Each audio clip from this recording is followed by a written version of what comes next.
വിവാദമായ മുട്ടിൽ മരമുറി കേസിൽ കുറ്റപത്രം ദുർബലമാക്കി കേസ് അന്വേഷണത്തെ അട്ടിമറിച്ചുവെന്ന് വെളിപ്പെടുത്തൽ. കേസിൽ സ്പെഷ്യൽ പബ്ലിക് പ്രോസിക്യൂട്ടറായിരുന്ന ജോസഫ് മാത്യു ആണ് ജനം ടിവിക്ക് അനുവദിച്ച എക്സ്ക്ലൂസീവ് അഭിമുഖത്തിൽ ഈ വെളിപ്പെടുത്തൽ നടത്തിയത്. അന്നത്തെ റവന്യൂ സെക്രട്ടറിയും നിലവിൽ ചീഫ് സെക്രട്ടറിയുമായ ഡോക്ടർ ജയതിലക് തെറ്റായ ഉത്തരവിറക്കി മരം മുറിക്കാൻ കൂട്ടുനിന്നുവെന്നും ജോസഫ് മാത്യു ആരോപിച്ചു. ഉത്തരവിൽ പിഴവുണ്ടെന്ന് മനസ്സിലായിട്ടും വയനാട് ജില്ലാ കളക്ടർ ഡോക്ടർ അദീല അബ്ദുള്ള അത് മറച്ചുവെച്ച് മരം മുറിക്ക് കൂട്ടുനിന്നു. ഉദ്യോഗസ്ഥരുടെ നടപടി കോടതിയലക്ഷ്യമാണെന്നും ജോസഫ് മാത്യു തുറന്നടിച്ചു. ഹൈക്കോടതിയിൽ ഈ പെറ്റീഷൻ വന്നത് സ്റ്റേ ചെയ്യുന്ന നടപടികൾ ഉൾപ്പെടെ നടക്കുകയും അതിലൊരു ക്ലാരിഫിക്കേഷൻ ഹൈക്കോടതി വരുത്തുകയും ചെയ്ത ആ കേസിൽ തന്നെ ഹൈക്കോടതിയിൽ DGP ഒരു സ്റ്റേറ്റ്മെൻറ്റ് നൽകിയിരുന്നു എന്ന് പറയുന്നുണ്ട്. DGP അത് ഉത്തരവ് പിന്നീട് വരുമ്പോഴാണ്. ഈ ഉത്തരവ് ഹൈക്കോടതി ഉത്തരവ് ഇറക്കിയതിന് ശേഷം ഈ ഹൈക്കോടതി ഇറങ്ങിയ ഉത്തരവ് പ്രകാരം ഈ പരിപത്രം അസാധുവായി. അപ്പോൾ പിന്നെ ഒന്നും ചെയ്യാൻ കഴിയത്തില്ല. അപ്പോൾ അതിനെ മറികടക്കാൻ വേണ്ടിയാണ് ഡോക്ടർ ജയതിലക് എന്ന റവന്യൂ പ്രിൻസിപ്പൽ സെക്രട്ടറി 24/10/20 തീയതിക്ക് വീണ്ടും ഒരു സർക്കാർ ഉത്തരവ് ഇറക്കുന്നത്. ആ സർക്കാർ ഉത്തരവാണ് വലിയ വിവാദമായി പിന്നീട് പിൻവലിക്ക് ചെയ്യപ്പെട്ടത്. ആ സർക്കാർ ഉത്തരവിൽ പറയുന്നു ഈ പരിപത്രപ്രകാരം ഒരു ക്ലാരിഫിക്കേഷൻ കൊടുത്ത് എല്ലാ മരം ആ പരിപത്രം സർക്കാർ ഉത്തരവ് വായിച്ചു കഴിഞ്ഞാൽ സാധാരണക്കാരായ ആർക്കും വീട്ടിമരങ്ങൾ ഉൾപ്പെടെയുള്ള മരങ്ങൾ മുറിക്കാം. ചന്ദനം ഒഴികെയുള്ള എല്ലാ മരങ്ങളും റിസർവ് മരങ്ങൾ പോലും മുറിക്കാമെന്ന് ആരും വായിച്ച് മനസ്സിലാക്കി പോകും. ആ രീതിയിലാണ് ആ ഉത്തരവ് ഇറക്കിയത്. ആ ഉത്തരവ് ഇറക്കുമ്പോൾ അതിൽ വളരെ ശ്രദ്ധിക്കേണ്ട ഒരു കാര്യമുണ്ടായിരുന്നു. Promotion of tree growth act 6ാം വകുപ്പ് പ്രകാരം ഈ മരങ്ങൾ നട്ടുവളർത്തിയ മരങ്ങൾ മുറിക്കാനുള്ള അവകാശം കർഷകനിലാണെന്ന് അതിൽ പറയുന്നുണ്ട്. പക്ഷേ ആ ഉത്തരവിൽ തന്നെ 6ാം വകുപ്പിൽ തന്നെ ഒരു പ്രൊവൈസോ ക്ലോസ്, ഒരു പ്രത്യേക ഒരു ക്ലോസ് ഉണ്ട്. അതിൽ അത് റിസർവ് ചെയ്യപ്പെട്ട മരങ്ങൾ മുറിക്കരുത് എന്നും ആ പ്രൊവൈസോയിൽ പറയുന്നുണ്ട്. പക്ഷേ ആ 24/10/2020 promotion of tree growth act എടുത്തു പറഞ്ഞുകൊണ്ട് ഇറക്കിയ ഈ ഉത്തരവിൽ ഈ പ്രൊവൈസോ ക്ലോസ് ആ ഭാഗം കാണുന്നില്ല. അത് എടുത്ത് മാറ്റി വെച്ചിട്ടാണ് റവന്യൂ സെക്രട്ടറി ഇങ്ങനെ ഒരു ഉത്തരവ് ഇറക്കിയത്. അപ്പോൾ വായിച്ചു കഴിഞ്ഞാൽ മരം മുറിക്കാം, കുറ്റകരമല്ല എന്നൊരു രീതി. അതെന്തിനങ്ങനെ ചെയ്തു എന്നുള്ളതൊരു വലിയ ചോദ്യമാണ്. മാത്രമല്ല ആ ഉത്തരവിൻ്റെ അടിഭാഗത്ത് പ്രത്യേകം പറഞ്ഞിരിക്കും, താഴ്ഭാഗത്ത് പറഞ്ഞു, ഇപ്രകാരമുള്ള മരങ്ങൾ മുറിക്കുന്നത് വനം വകുപ്പോ പോലീസോ മറ്റു ഉദ്യോഗസ്ഥരോ ആരും തടസ്സപ്പെടുത്താൻ പാടില്ല. അങ്ങനെ ആരെങ്കിലും തടസ്സപ്പെടുത്തിയാൽ അവർക്കെതിരെ നിയമ നടപടികൾ സ്വീകരിക്കുന്നതാണ് എന്നും എഴുതി ചേർത്തു. എന്തിനാണ് ഇങ്ങനെയൊക്കെ ഒരു ഉത്തരവിറങ്ങുന്നത്? അങ്ങനെയൊക്കെ എഴുതി ചേർത്തതിൻ്റെ പിന്നിലുള്ള നിയമപരമായ നിലനിൽപ്പ് എന്താണ്? അപ്പോൾ ആ ഉത്തരവ് വായിച്ചു കഴിയുമ്പോൾ ഇത് റവന്യൂ സെക്രട്ടറിയുടെ ഒരു അറിവും അദ്ദേഹത്തിൻ്റെ ഒരു ഇൻവോൾവ്മെൻറ്റ് വരും. അന്നിരുന്ന റവന്യൂ സെക്രട്ടറി, ഇപ്പോഴത്തെ ചീഫ് സെക്രട്ടറി, അദ്ദേഹത്തിൻ്റെ അറിവോടുകൂടിയാണ് ഈ ഉത്തരവ് തെറ്റാണെന്ന ബോധ്യത്തോടു കൂടിയാണ് അദ്ദേഹം തന്നെ ഇത് ഉത്തരവ് ഇറക്കിയിരിക്കുന്നത്. ഇനി അദീല അബ്ദുള്ളയുടെ ഒരു ഇടപെടൽ എങ്ങനെയായിരുന്നു? അന്ന് വയനാട് ജില്ലാ കളക്ടറായിരുന്ന ഡോക്ടർ അദീല അബ്ദുള്ള ഈ ഉത്തരവുമായി റോജി അഗസ്റ്റിനും സഹോദരനും കൂടി വയനാട് ജില്ലാ കളക്ടർ അദീല അബ്ദുള്ളയുടെ ചേംബറിൽ വന്ന് ഈ ഉത്തരവ് വായിച്ച് ഇത് പ്രകാരം മരങ്ങൾ മുറിക്കാമോ എന്ന് ആരാഞ്ഞു എന്ന് ഡോക്ടർ അദീല അബ്ദുള്ള പോലീസ് കേസിലെ അന്വേഷണത്തിൽ മൊഴി കൊടുത്തിട്ടുണ്ട്.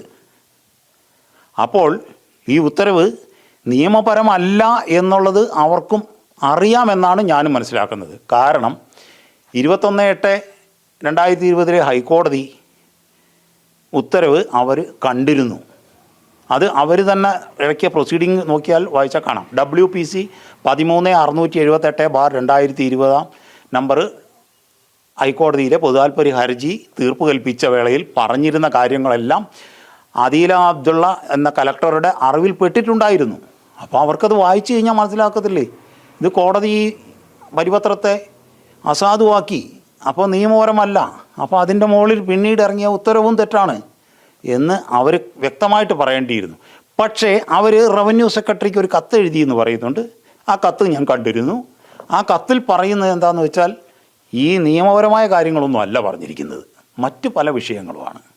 പക്ഷേ ഇത് അവർ മനസ്സിലാക്കിയപ്പോൾ ഇത് എഴുതി റവന്യൂ സെക്രട്ടറിക്ക് എഴുതാമായിരുന്നു. ഇനി ഇല്ല, രണ്ടാമത് 24/10/20 ഉത്തരവിറങ്ങുമ്പോഴും റവന്യൂ സെക്രട്ടറിക്ക് ഈ ഹൈക്കോടതിയുടെ ഉത്തരവ് കൃത്യമായിട്ട് ബോധ്യമുള്ളതാണ്. അപ്പം ഇവർ രണ്ടുപേരും, ഈ രണ്ട് ഉന്നത ഉദ്യോഗസ്ഥരും ഹൈക്കോടതിയുടെ ഉത്തരവിനെ അവഗണിച്ചുകൊണ്ടാണ് ഇപ്രകാരം ഒരു മരം മുറിക്കാനുള്ള അനുമതി കൊണ്ട് 24/10/20 ഉത്തരവിറക്കിയത്. അപ്പോൾ തീർച്ചയായും ഈ ഒരു പ്രശ്നം, അതായത് ഒരു കോടതി അലക്ഷ്യത്തിൻ്റെ സ്വഭാവമുള്ളൊരു ഉത്തരവാണ് ഇത് വന്നിരിക്കുന്നത്. ഒരു പരിധിവരെ കോടതി അലക്ഷ്യം എന്ന് തന്നെ പറയാം. കാരണം കോടതി നിലനിൽക്കുന്ന ഉത്തരവ് കണ്ടില്ല എന്ന് നടിച്ചിട്ടില്ലേ അവരത്. ഈ ഉത്തരവ് 24/10/20 ഉത്തരവ് ഇറങ്ങുന്നതിന് മുമ്പ് പരിശോധിച്ചാൽ നോക്കാണല്ലോ ഈ ഉത്തരവുണ്ടല്ലോ എന്ന് പറഞ്ഞ് അവർക്കത് അവിടുന്ന് പിന്മാറേണ്ടതായിരുന്നു. തീർച്ചയായിട്ടും തെറ്റായ ഉത്തരവ്, ഇത് തെറ്റായ ഉത്തരവാണ് ഇറക്കുന്നത് എന്നുള്ള പൂർണ്ണ ബോധ്യം റവന്യൂ സെക്രട്ടറി ആയിരുന്ന ഡോക്ടർ ജയതിലകനുണ്ട്, ഉണ്ടായിരുന്നു. അത് വയനാട് ജില്ലാ കളക്ടർക്കും അറിവുണ്ടായിരുന്നു. കാരണം ലാൻഡ് റവന്യൂ കമ്മീഷണർ ഒരു അറിയിപ്പ് കൊടുത്തിരുന്നു ആദ്യമേ.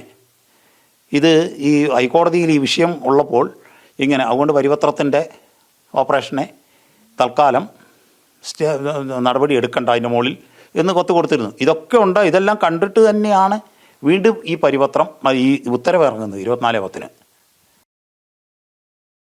ഈ വാർത്തയുടെ കൂടുതൽ വിവരങ്ങളുമായി ഐസൺ ജോസും പ്രജിത് മോഹനനും ചേരുന്നു. ആദ്യം ഐസണിലേക്ക്. ഐസൺ, അങ്ങേയറ്റം ഗൗരവതരമായ വെളിപ്പെടുത്തലാണ് മുട്ടിൽ മരംമുറി കേസിലെ സ്പെഷ്യൽ പബ്ലിക് പ്രോസിക്യൂട്ടറായിരുന്ന ജോസഫ് മാത്യുവിന്റെ ഭാഗത്തു നിന്നും ഉണ്ടായിരിക്കുന്നത്. ജനം ടിവിക്ക് അനുവദിച്ച പ്രത്യേക അഭിമുഖത്തിലാണ് അദ്ദേഹം ഈ കാര്യങ്ങൾ വ്യക്തമാക്കുന്നത്. അതായത് ബോധപൂർവം തെറ്റിദ്ധരിപ്പിക്ക രീതിയിൽ ഒരു ഉത്തരവിറക്കുന്നു, അതിൽ തന്നെ ആശയക്കുഴപ്പമുണ്ടാക്കുന്നു. അതനുസരിച്ച് ഒരു വലിയ മരം വെട്ടുകൊള്ള തന്നെ നടക്കുന്നു, കോടിക്കണക്കിന് രൂപയുടെ.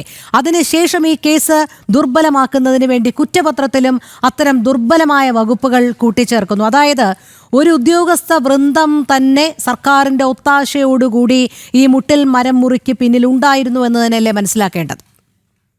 രോഹിണി, തീർച്ചയായും മുട്ടിൽ മരമുറിക്ക് പിന്നിൽ കൃത്യമായൊരു ഗൂഢാലോചന, ആ ഗൂഢാലോചന കൃത്യമായി നടന്നിരിക്കുന്നു. അത് ഉദ്യോഗസ്ഥ തലത്തിലും അതുപോലെ തന്നെ മറ്റ് തലങ്ങളിലും നടന്നിരിക്കുന്നു എന്ന് മനസ്സിലാക്കുന്ന ഒരു നിയമലംഘനമാണ് ഇപ്പോൾ നടന്നിരിക്കുന്നത്. കൃത്യമായും നിലനിൽക്കുന്ന നിയമങ്ങളെ കൃത്യമായി ലംഘിക്കുന്നതിന് പഴുതുകൾ സൃഷ്ടിക്കുക എന്നൊരു നീക്കമാണ് ജയതിലകൻ്റെ ഭാഗത്ത് നിന്ന് ആ ഉത്തരവ് പുറപ്പെടുവിക്കുമ്പോൾ ഉണ്ടായത്. നമുക്കറിയാവുന്നതാണ് ഈ ഉത്തരവ്. ഇതുമായി ബന്ധപ്പെട്ട് ആദ്യത്തെ ഉത്തരവ് 11/3/2020 ഉത്തരവ് ഇറങ്ങുന്നത്. അതിലെ അവ്യക്തതകൾ തീർത്ത് മറ്റൊരു ഉത്തരവായി 24/10/2020 അത് വീണ്ടും പുറത്തിറക്കുകയായിരുന്നു. അതായത് ഏതാണ്ട് 7 മാസത്തിന് ശേഷമാണ് അത് കൃത്യതപ്പെടുത്തിയ ഒരു ഉത്തരവ് പുറപ്പെടുവിക്കുകയും ചെയ്തത്.